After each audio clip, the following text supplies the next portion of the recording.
Bom dia! Começa agora a edição especial do SPM no ar sobre gênero e sexualidade, um assunto muito importante em vigência na sociedade. Será que esse tema tem sido discutido corretamente e ajudam as pessoas a entender a diferença desses conceitos? Bom dia! É isso que vamos tentar descobrir hoje. E para debater sobre o tema, temos vários formatos de notícias e uma série de reportagens que tratam sobre gênero e sexualidade. E ao vivo, nossos repórteres vão trazer outras informações. Temos também a presença aqui no estúdio da Vanessa Clarízia, atualmente professora de Psicologia e Sexualidade Humana na SPM São Paulo. Ela foi professora doutora do curso de especialização em Neurociências aplicada à Educação na FMU até 2016. E também doutora em Ciências, Audiologia, Neurociência aplicada pela Unifesp. E a jornalista Carolina Leal, que está junto conosco aqui no estúdio para trazer informações em tempo real de tudo que acontece nas redes sociais. Bom dia, Carolina. Bom dia, Bruno. Bom dia, Giovana. E bom dia, internautas. Participem! Entre no Facebook da Agência de Jornalismo da SPM e deixe sua pergunta. Eu vou estar online com vocês durante todo o programa. O especial Gênero e Sexualidade do SPM no ar começa agora.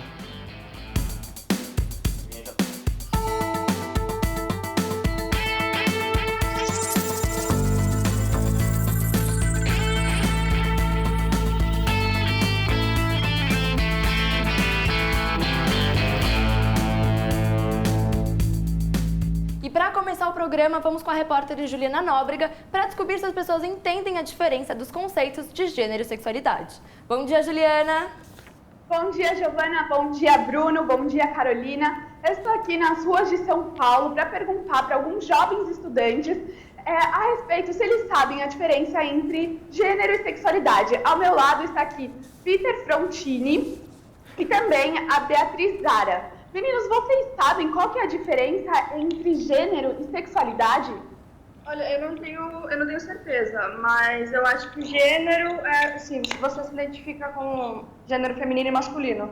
E sexualidade, se você é heterossexual, se você é homossexual, se você é pansexual. Eu acho que é isso.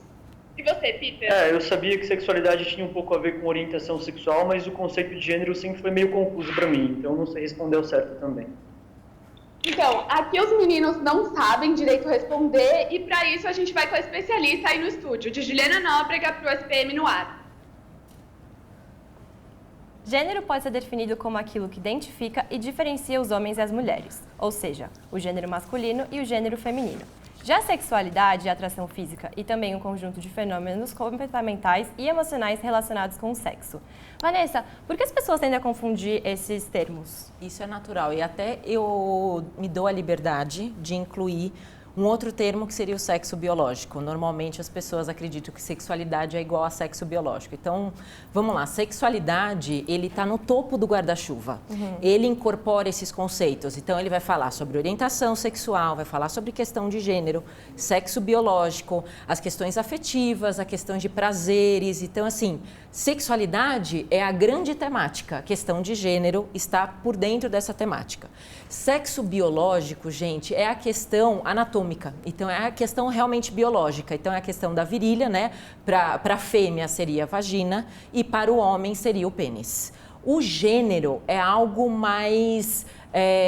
tem um lado da psicologia, da psique, que é o jeito que a pessoa se reconhece. Se ela se reconhece com o mesmo órgão que ela nasceu ou se ela não se reconhece com esse órgão. Então, eu posso dizer que a pessoa tem o gênero masculino e feminino e que quando você reconhece do mesmo órgão, eu posso dizer, se eu nasci com uma vagina, eu me reconheço como uma mulher.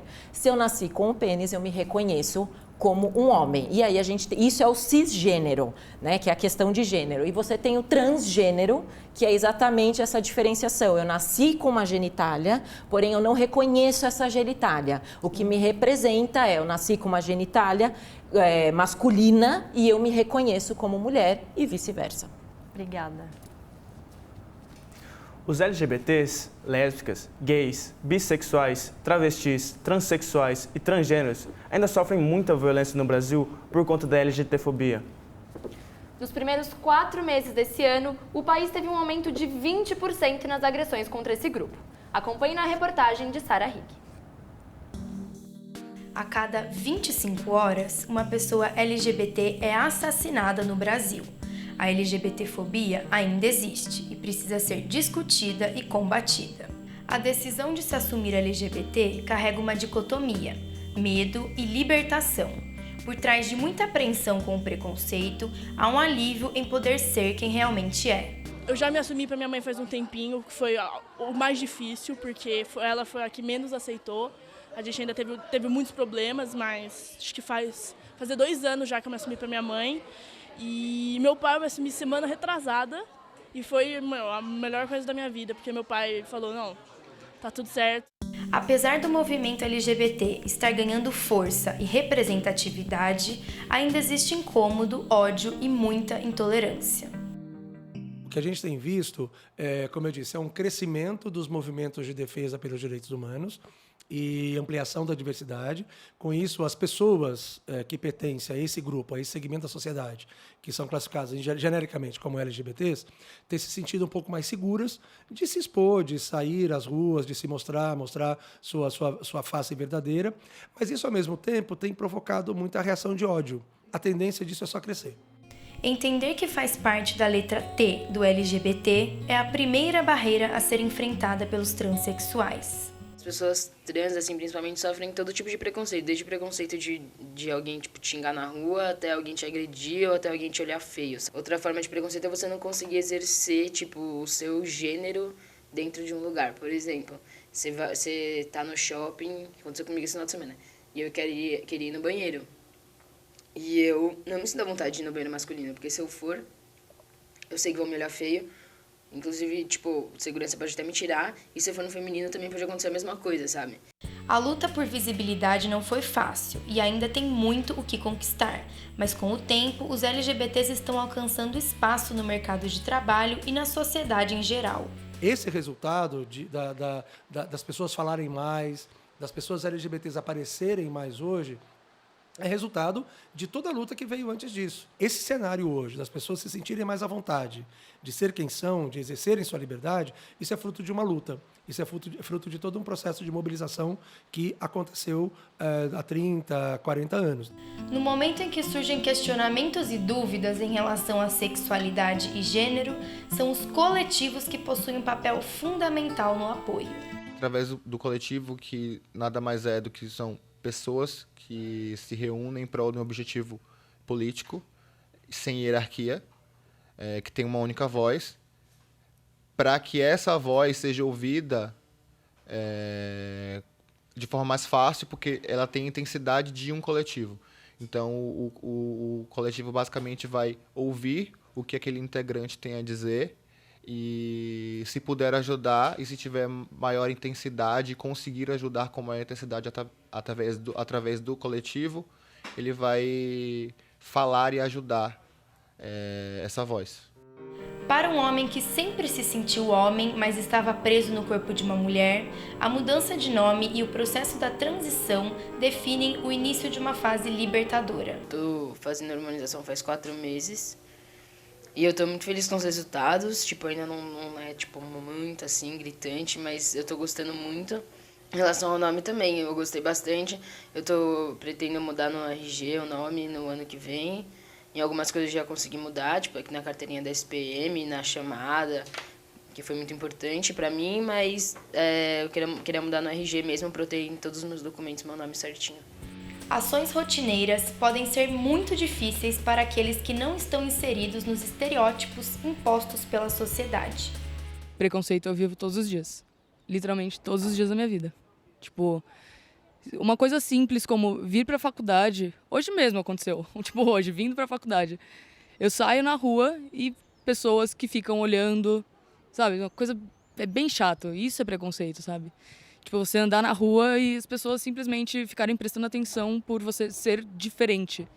Ainda mais eu que tenho todos esses estereótipos de sapatão. Tipo. Em alguns casos, o preconceito é sentido na pele pela comunidade LGBT. E aí descobriram que a agressão que eu tinha sofrido dentro da sala de aula por alunos da minha própria sala não foi ocasionada, não foi motivada por eu ser um pseudo-nerd ou ter notas altas, mas sim por conta da minha identidade sexual que ainda não estava bem clara para mim mesmo. Como forma de divulgação do tema explorado pela reportagem, o Ministério dos Direitos Humanos lançou em julho deste ano a campanha Respeite as Diferenças. A ideia é deixar o preconceito de lado por meio de informações semanais lançadas nos portais do governo. Assim, os brasileiros conseguem se informar mais sobre esse tema, acabando aos poucos com a intolerância presente no país. Vanessa, como você enxerga essa intolerância? Você acha que ainda falta divulgação? Bom, divulgação hoje é inegável, a gente tem acesso a muita informação. Então a mídia está aí mostrando, vamos dizer, as minorias, né, que eles falam, os LGBTs, eles se mostram mais, eles falam mais, né?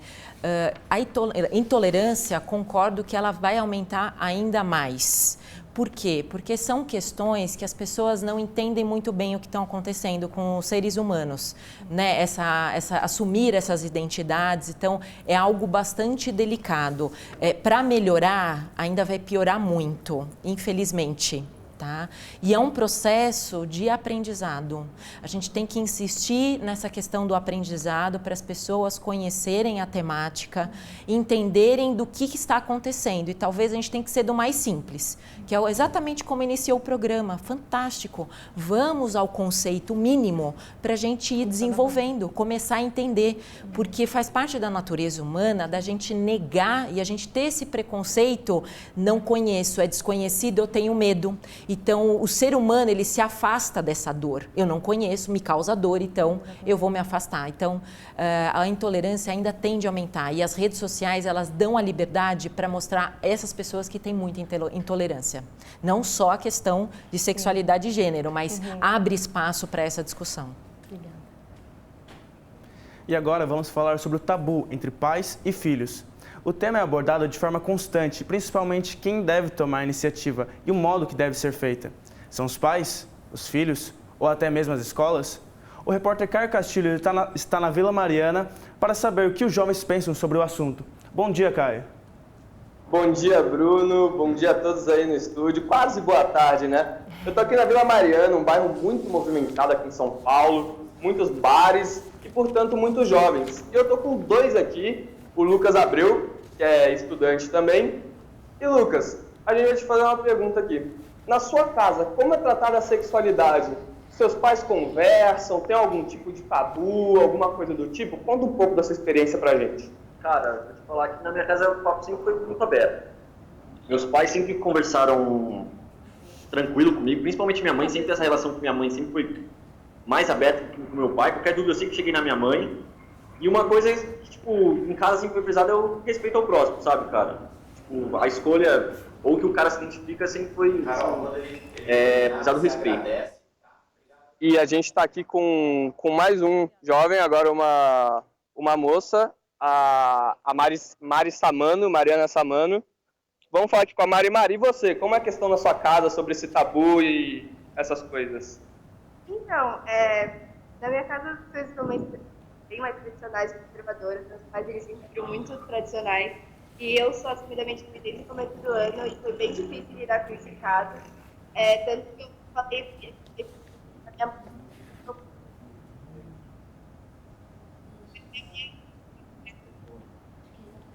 Jesus. É isso, gente. A gente vê que aqui tem muitos casos de pessoas que falam que é tranquilo em casa abordar o tema de sexo. Para outras, nem tanto. E daqui das ruas da Vila Mariana, Caio Castilho para o SPM no ar.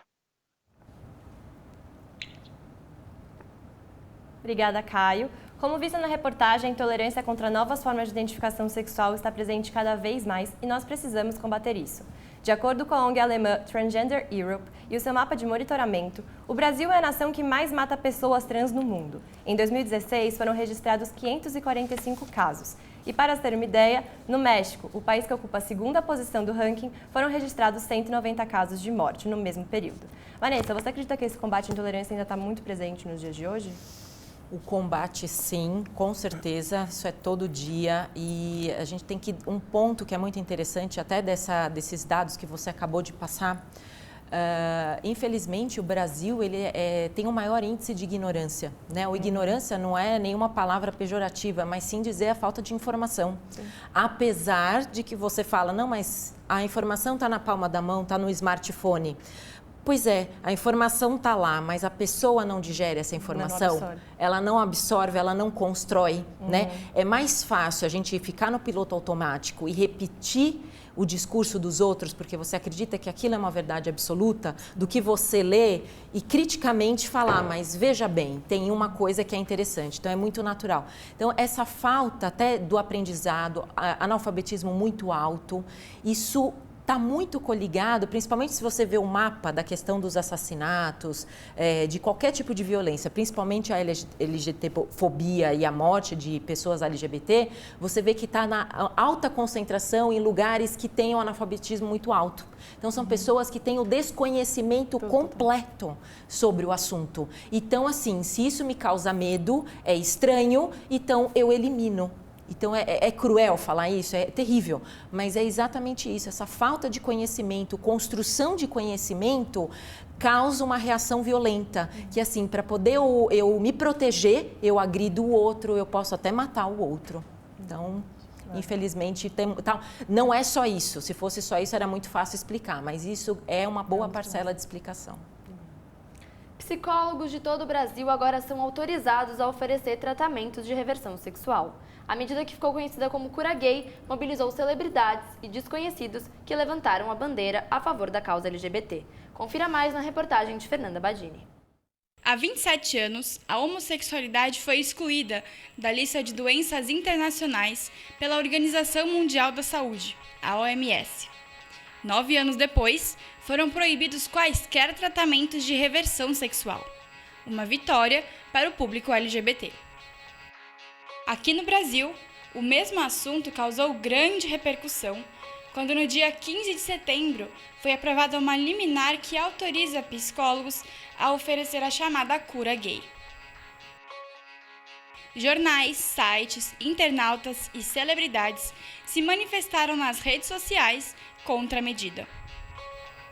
A polêmica só surgiu porque a psicóloga Rosângela Alves Justino, do Rio de Janeiro, moveu uma ação popular que permitia a terapia de reversão sexual. O que pouca gente sabe é que a psicóloga já tinha seu registro profissional cassado por oferecer ilegalmente esse tipo de tratamento. Cura gay não existe, minha filha. Para quem vai ser pro resto da vida e não tem cura. Numa criança, você pode formar o caráter dela. Num adulto, já não tem, porque não tem como fazer mudança nenhuma.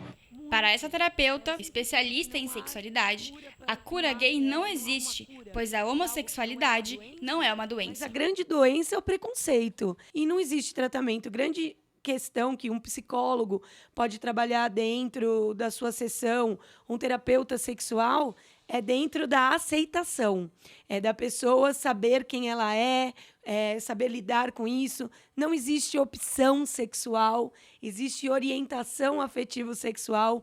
Assim como a pessoa não escolhe ser hétero, ela também não escolhe ser homoafetiva. É uma orientação que tem dentro da pessoa em relação àquilo que ela gosta, as pessoas com quem ela vai se relacionar. Em um país onde um homossexual morre a cada 28 horas, em média 300 por ano, a preocupação do público LGBT cresce com a permissão da cura gay. A decisão pode aumentar a violência e a intolerância contra homossexuais, especialmente entre os familiares. Só em 2015 foram registrados mais de 2.000 casos de agressões contra gays e desde 2016, 132 homossexuais já foram assassinados no Brasil. Para quem vive essa realidade, cada dia é uma luta, dentro e fora de casa. Para as pessoas héteros, ser hétero é normal, sabe? Nascem hétero, crescem como héteros, mas gays não. Gays, eles crescem héteros, né, achando que é uma coisa, mas na verdade o sentimento é totalmente diferente. Eles querem outras coisas, buscam outras coisas, mas acabam sendo reprimidos pela sociedade. Para mim foi mais difícil, assim, por conta de eu ser lá do interior do Goiás, 5.000 habitantes, muito difícil para mim assumir, mas eu tive coragem um dia de me assumir para toda a família e todos me aceitaram. Não tenho preconceito, mas sei que seria difícil chegar um filho para mim e falar, olha, eu sou gay. Eu acho assim, seria um choque porque eu não estaria esperando.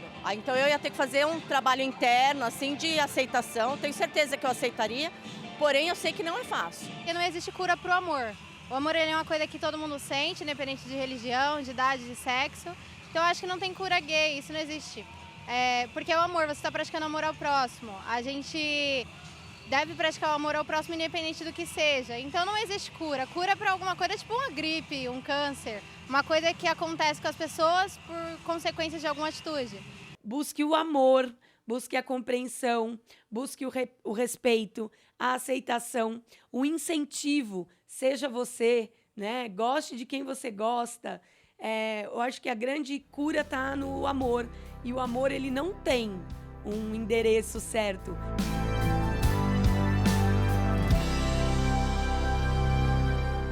Vanessa, na sua opinião, qual deve ser o trabalho dos psicólogos, né, para ajudar nessa descoberta da sexualidade? Então, na verdade, o psicólogo ele entra em várias frentes, né? Ele entra na frente até pelo autoconhecimento da pessoa. Ela chega no momento, né? A fase da adolescência é uma fase de experimentações, de auto-reconhecer, entender quem eu sou, aquilo que eu me sinto atraído. Mas o que eu me sinto atraído não é aquilo que é normatizado. Sim. Então, é um conflito muito grande. Então, o psicólogo ele já entra aí, né, na questão do autoconhecimento. Quando a pessoa também ela fala, não, olha, eu entendi que eu tenho uma orientação sexual que não é a normativa, que todo mundo espera, que pai e mãe espera, a família espera e o mundo espera.